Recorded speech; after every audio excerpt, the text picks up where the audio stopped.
Olá galerinha, tudo bem com vocês? Sejam bem-vindos a mais um vídeo. E no vídeo de hoje nós vamos aprender como desenhar o Void Cauan no Roblox. Eu já trouxe a Emily Vick, a Kathleen, o Leozinho e agora estou trazendo o Void para vocês. Então já vai sentando o dedo no like, compartilhe esse vídeo com seus amigos para que esse vídeo chegue a mais pessoas. O YouTube entenda que esse vídeo é bom e divulgue ele para mais fãs dos rosas, mais fãs de desenho. Se inscreve no canal se você ainda não é inscrito. Nós estamos buscando a meta de 30 mil inscritos até o final de março. Eu conto com a força de você. As inscrições estão de vento em polpa e isso faz com que o canal cresça e eu consiga trazer mais vídeos de qualidade para vocês. Comenta aí embaixo qual é o seu personagem preferido dos rosa e qual é o seu jogo preferido do Roblox. Atualmente, o jogo que eu mais gosto de jogar é o Dance World. Inclusive, já desenhei alguns personagens aqui no canal. Procura aí PH Desenhos mais o nome do personagem que você quer que você vai encontrar. E sem mais enrolação, pega o lápis, pega a folha e bora desenhar. Agora, se você é novo aqui no canal e não sabe como funciona, é bem simples.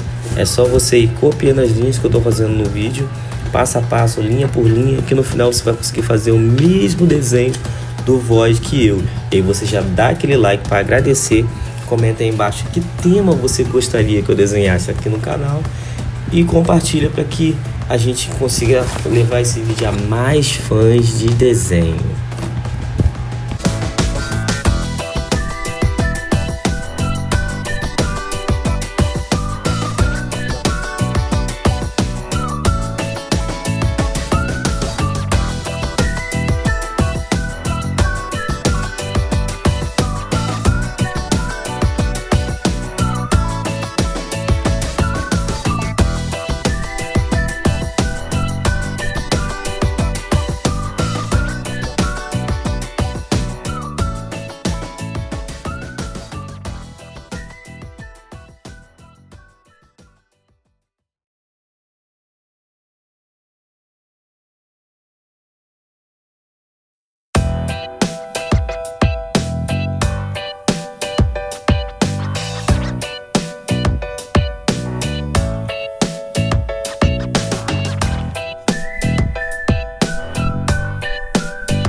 Então é isso, pessoal. Muito obrigado por ter assistido o vídeo até aqui. Comenta aí embaixo o que você achou do vídeo. Assista os outros vídeos que estão aparecendo pra você aí no card. Valeu, tchau.